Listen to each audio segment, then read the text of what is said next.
We are looking at how to pronounce this irregular verb, the three forms of the verb to fly, as in to fly in the sky.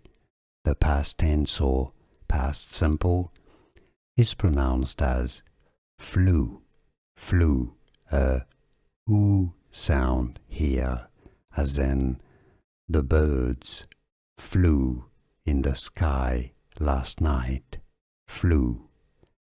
The past participle is pronounced as flown, flown, as in a flag was flown on the boat, flown. Overall, to fly, flew, flown, fly, flew, flown. Here is a video for you to learn the pronunciation of all irregular verbs. Continue practicing and listening. Stay tuned to the channel. Like this video if you found it useful. I appreciate your support and thanks for watching.